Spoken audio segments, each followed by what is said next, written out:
12. Com o tema: necessário vos é ir no Espírito além do deserto. Uma vocação para restaurar todas as coisas em Cristo. A comunidade católica Renascer em Cristo é uma comunidade que aspira, ser uma associação pública de fiéis. Isso segundo o direito canônico. Baluar Santo Agostinho, Santa Clara. E o título de Maria que nós invocamos na comunidade é Nossa Senhora do Santíssimo Sacramento. E a imagem que nos invoca ou nos convoca à missão na comunidade são duas.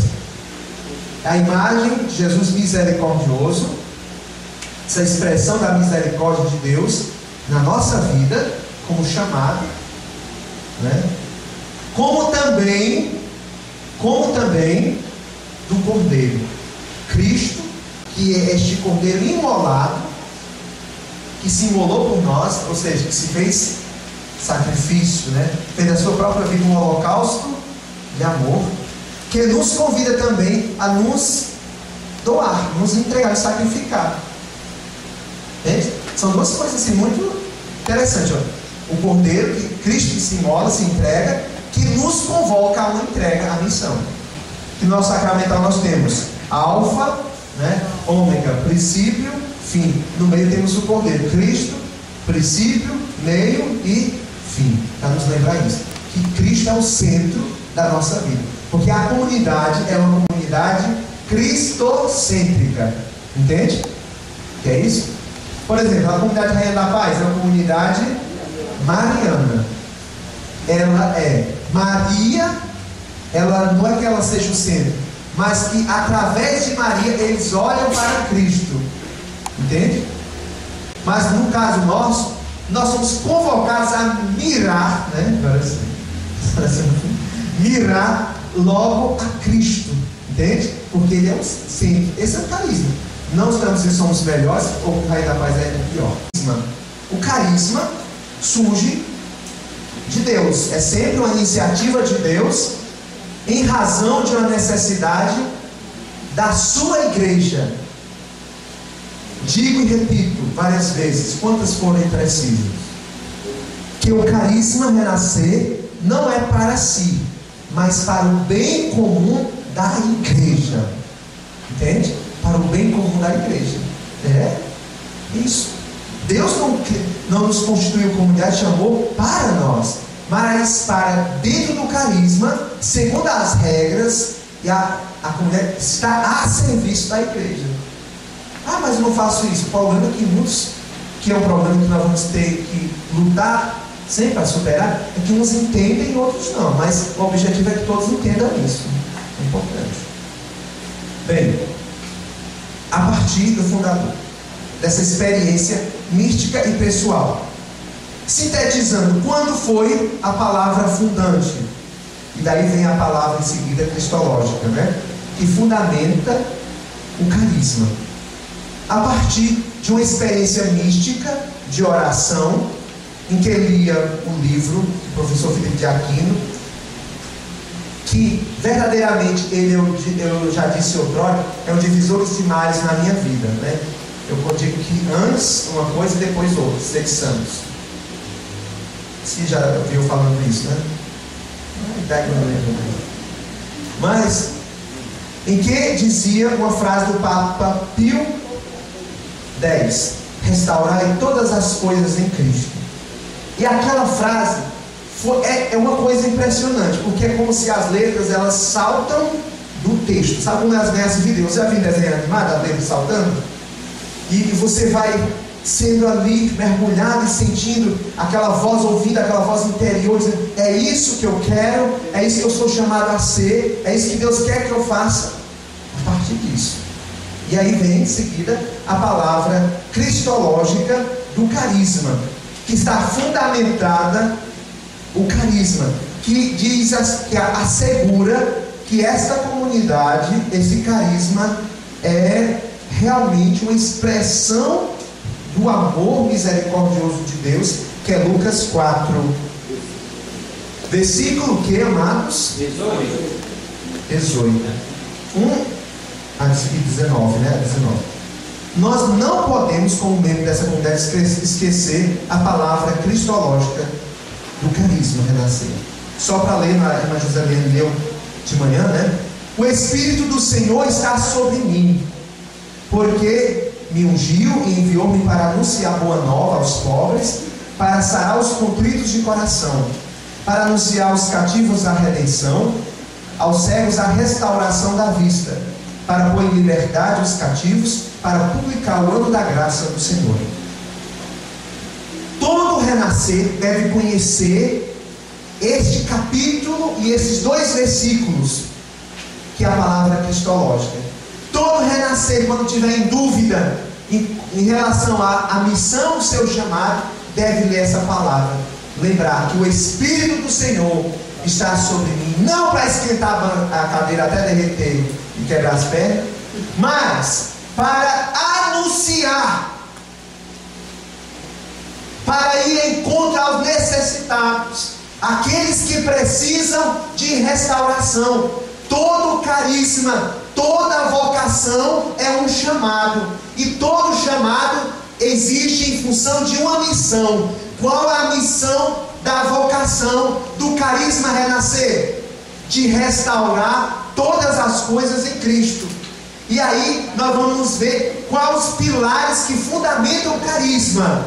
Que está o carisma, que nasce, que dá vida ao carisma: a palavra, a Eucaristia e a predisposição que brota de nós do encontro com eu sou, o serviço. O serviço. Ontem tinha uma amiga dizendo para mim, né, uma amiga que ela está aqui, ela sabe que eu amo muito, que é a irmã Eliane. Meu hobby é servir Jesus. Usou hobby, né, uma palavra mais, digamos, estrangeira, né, mas que ela quis dizer assim: meu carisma é servir, traduzindo. Eu entendi muito bem, é o carisma, eu disse para ela, né?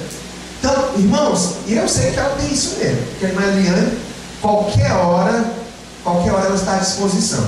É uma disposição incrível. Nem que ela não saiba, mas se quiser vai cantar, ela vai lá. Com ela. Mas é isso, gente. Sabe? Essa disposição, mesmo ela não sabendo ou com os limites, ela vai. Entende? E tantos outros que aqui, né? Então, o carisma é restauração, tem a missão de restaurar todas as coisas em Cristo. Está fundado em 3 pilares, que é uma expressão: Eucaristia, palavra, Eucaristia, serviço.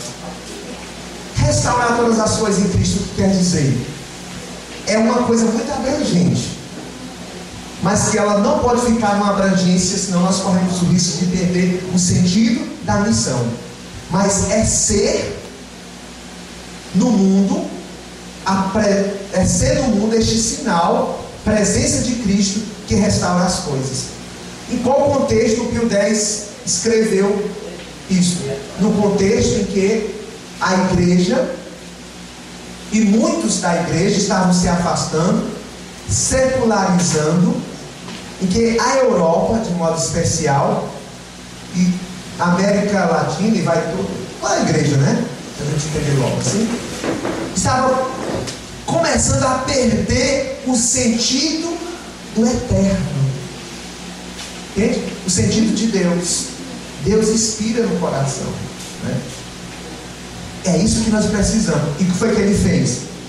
Ele criou o Centro Pontifício para formar as pessoas no estudo da palavra. Colocou que até então a pessoa só poderia comungar uma vez por semana, no domingo. Ele, como tem tem poder de ligar e desligar, autorizou que podia se comungar todos os dias. Ele fomentou na igreja o valor pela palavra, o amor pela palavra, fomentou o amor e a adoração eucarística. Foi que criou a cruzada eucarística, quem desse tempo lembra, pegou, né, essa cruzada eucarística, que fomentou. Ele fomentou uma igreja que saísse lá de cima e fosse aquilo que Jesus disse: maior é aquele que serve. Ele morreu pobre. Era um papa, assim, sabe, extremamente dado ao serviço à igreja, se gastava, se consumia nas dores. Muito. Eu queria falar, hoje é um dia especial, né? Quando a gente marcava, eu lembrava isso, porque hoje é o dia em que nós celebramos o quê? Saiu de casa no domingo de Ramos, pela porta da morte, como eu já falei para dizer, para viver em comunidade, né? Começar a sua experiência. Ela foi primeiro com a casa de monjas dominicanas, né? Aí depois, só então, que só foi se preparando, porque não tinha estrutura, né? Não tinha estrutura, só foi pobre, e naquele tempo todas as irmãs não existia irmãs como nós conhecemos hoje, dentro pelas ruas, todas eram de clausura, né? Assim, as irmãs, por 1000 razões, né? Eu poderia falar, mas não tem o caso aqui. E aí ela vai, mas depois que começa a experiência. Então hoje é um dia que nós devemos lembrar que Clara, ela tomou a decisão de seguir. Então eu vejo que é um dia, assim, dia de graça para nós. Lembrarmos que Santa Clara, hoje ela deixou o conforto da sua casa, da sua família, de uma vida de princesa, de um bom casamento, de um futuro humanamente brilhante e extraordinário da sociedade de Assis, para viver a sua vocação, para corresponder ao seu chamado, ser chamada Dama da Pobreza, né? No dia de hoje, ela recebeu da mão do bispo a palma, que simboliza a castidade, né? Das mãos do bispo, é uma coisa assim. Deus vai colocando sinais, né? Depois que ela participa da missa do domingo de Ramos, ela toma essa decisão e sai às escondidas, porque a família dela jamais permitiu uma coisa dessa. Porque abraçar a vocação, às vezes, é ir contra até a nossa família, né? É ir contra a nossa família, né? Infelizmente é isso. Está ouvindo a Semana Nacional, vamos falando sobre isso também, né? A experiência. Mas é saber que é vontade de Deus. E claro, com muito discernimento, rezar e ter a coragem. Então é um dia muito especial hoje para nós, irmãos. Vamos lá, continuando. Dentro dessa comunidade, que nós já conhecemos o quê? O que é a comunidade, regra, estado de vida, conselhos evangélicos, comunhão de bens, a missão do carisma, que é de ser, nós temos que ser o quê? Dentro da missão, para a gente restaurar o mundo para Cristo, em Cristo, né? Nós temos que ser, irmãos, olha só o que eu vou dizer para você, que o Senhor lhe deu a graça de ser mais ligado aos estudos, você é para ser o reitor da uva. Reitor da uva. Sim, por quê? Porque é lá na universidade em que Cristo está sendo zombado e sendo colocado de fora. Isso é restaurar todas as coisas em Cristo, está entendendo?